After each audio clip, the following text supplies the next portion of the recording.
ketika anak sudah akil baligh.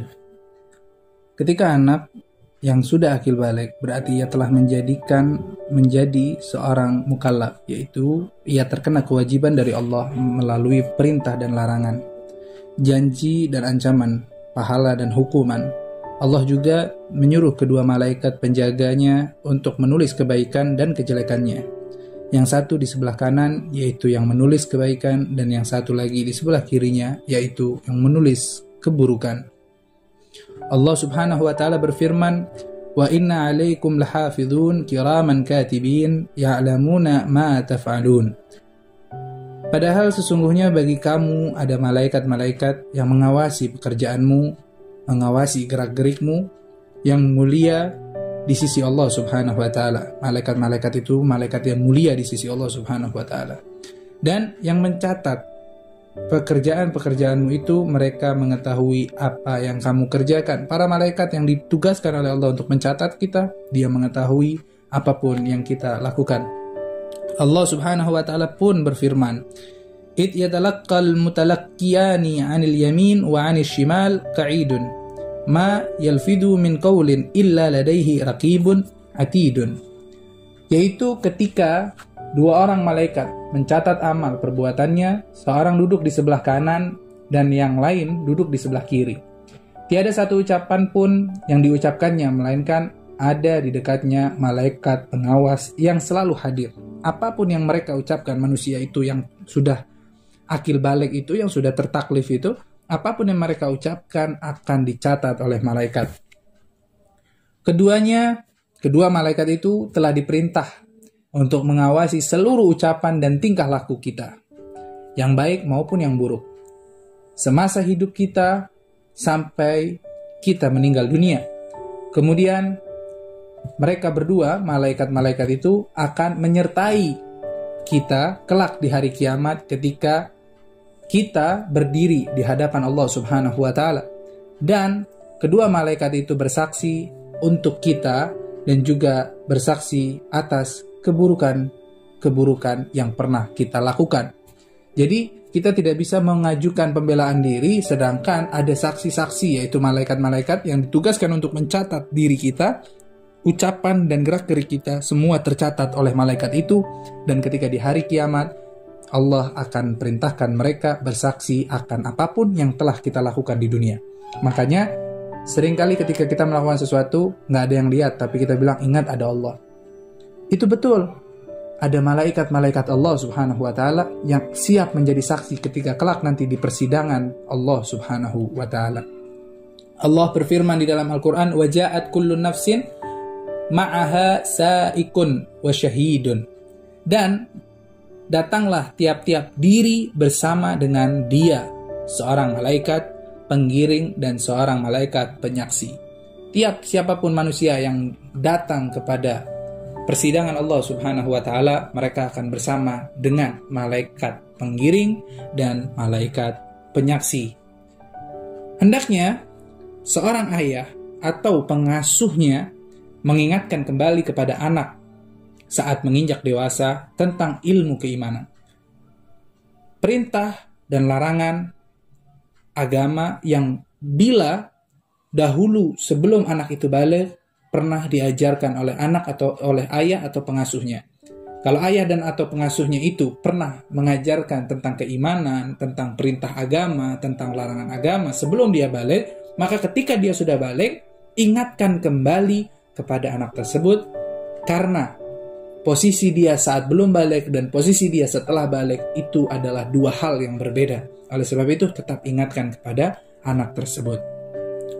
Meskipun si anak itu telah dewasa dan telah menjadi seorang yang dikenai taklif atau sudah dikenai tuntutan-tuntutan perintah Allah Subhanahu wa taala, ia sudah terkena dosa dan pahala, ia masih tetap membutuhkan tambahan motivasi, tambahan nasihat-nasihat mengenai perkara di atas tadi, mengenai tentang keimanan, mengenai tentang menjalankan perintah, mengenai tentang meninggalkan larangan-larangan. Itu semua tetap harus orang tua berikan kepada anaknya, walaupun si anak sudah baligh, si anak sudah dikategorikan menanggung dosanya sendiri dan mendapat pahalanya itu juga sendiri. Maka tetap kedua orang tua itu selayaknya wajib memberikan nasihat-nasihat kepada anaknya tentang sholatnya, memperhatikan sholat si anak, tentang puasanya, tentang meninggalkan perkara-perkara haram seperti dia berzina, homoseksual, atau minum-minuman keras, berjudi, merampas harta orang lain dengan cara yang batil seperti riba, dia menggunakan riba, mencuri, berkhianat, dan lain sebagainya. Hal-hal ini meskipun termasuk perkara yang harus diketahui oleh seorang yang telah menginjak akil balik, tetapi bila sebelum balik ia tidak pernah mengenalnya, maka kewajiban orang tua menganjurkannya untuk mempelajarinya dan mengamalkannya melalui nasihat, entah dengan cara mewajibkannya atau menganjurkannya. Orang tua bisa, kamu didikte, kamu harus melakukan ini, kamu nggak boleh ninggalin ini, kamu harus begini, kamu bisa seperti itu, ataupun bisa dengan lembut. Nah, jadi anak kalau mau dianggap anak baik harus begini, nah kamu itu kembali lagi kepada cara orang tua mendidik anaknya dan cara orang tua melihat kondisi anak itu bisa dilakukan yang terbaik, nasihatnya yang seperti apa. Oleh sebabnya bisa dipilih mau mewajibkannya, mau artinya dengan tegas, mau dengan enjoy, tapi kembali lagi yang penting anak itu tersampaikan nasihat-nasihat mulia agama. Bila seorang anak telah menginjak akil balik, berarti ia telah memasuki permulaan masa remaja, yang mana ia penuh semangat dan kuat. Sudah sepantasnya di usia ini, ia lebih banyak melakukan amal kebajikan, amal kebaikan, dan menghindari kemaksiatan. Karena jika ia masih memiliki semangat yang tinggi dan kekuatan fisik yang masih sempurna, karena usia dia yang amat sangat masih muda, di samping itu, usia ini merupakan masa yang membahayakan. Ya, kalau umpama dia baik, dia lakukan hal-hal baik. Tapi usia ini juga usia yang amat membahayakan dan mengkhawatirkan. Karena kebanyakan pemuda di usia ini, mereka lebih condong kepada kesenangan duniawi. Artinya, mereka lebih condong pada bermalas-malasan. Mereka mau melakukan amal soleh, masih entar aja lah, masih malas, masih ini. Tapi mereka justru masih bersemangat dengan duniawi, bahkan dengan kemaksiatan-kemaksiatan yang ada di muka bumi ini. Maka jarang sekali dijumpai para remaja-remaja yang tumbuh dewasa betul-betul dalam keadaan istiqamah dan taat kepada Allah Subhanahu wa Ta'ala. Yang antusias beramal soleh, yang meninggalkan kesenangan duniawi yang fana karena Allah Subhanahu wa Ta'ala. Oleh sebab itu di dalam sebuah hadis dikatakan, ajaba rabbuka min syabbin la sabwata lahu. Allah Subhanahu wa Ta'ala, Tuhanmu takjub, terheran-heran terhadap seorang pemuda yang tidak ada dosanya. Bahkan Rasulullah SAW menggolongkan pemuda yang tumbuh dalam lingkup ibadah kepada Allah, termasuk salah satu dari 7 golongan yang akan dinaungi oleh Allah dalam naungannya di hari yang mana di saat itu tidak ada naungan kecuali naungan Allah Subhanahu wa Ta'ala. Ayyuhas syabab, at-tariku syahwatahu min ajli anta indi ka ba'di malaikati. Bahkan Allah Subhanahu wa Ta'ala mengatakan, wahai pemuda yang meninggalkan kesenangannya demi aku Allah Subhanahu wa Ta'ala, engkau bagiku, yaitu bagi Allah, seperti salah seorang malaikatku. Bahkan seorang pemuda yang saleh, yang tekun, yang dia rajin beribadah kepada Allah seperti anak-anak pesantren, dia mengambil ilmu agama, menimba ilmu agama dalam kesehariannya, menghabiskan waktunya untuk kesolehan, ketaatan kepada Allah, mereka itu diibaratkan oleh Allah Subhanahu wa Ta'ala, dianggap seperti malaikat-malaikat Allah Subhanahu wa Ta'ala. Jadi sudah menjadi kewajiban seorang pemuda untuk benar-benar memelihara masa mudanya. Karena amat sangat penting di masa muda itu untuk dia mendapatkan keridhaan dari Allah Subhanahu wa Ta'ala. Dari perbuatan yang dapat menjerumuskannya itu, dia harus betul-betul menghindar dalam murka Allah. Dia betul-betul bagaimana caranya dia melakukan ketaatan dan dia tidak terjerumus di dalam kemurkaan Allah Subhanahu wa Ta'ala, agar dia tidak terkena dari siksa api neraka, siksaan Allah Subhanahu wa Ta'ala yang amat sangat pedih. Hendaknya juga dia menjadikan masa mudanya sebagai tangga untuk menggapai ridha Allah Subhanahu wa Ta'ala dan pahala yang besar. hendaknya ia mengikuti wasiat Nabi Shallallahu Alaihi Wasallam, yang mana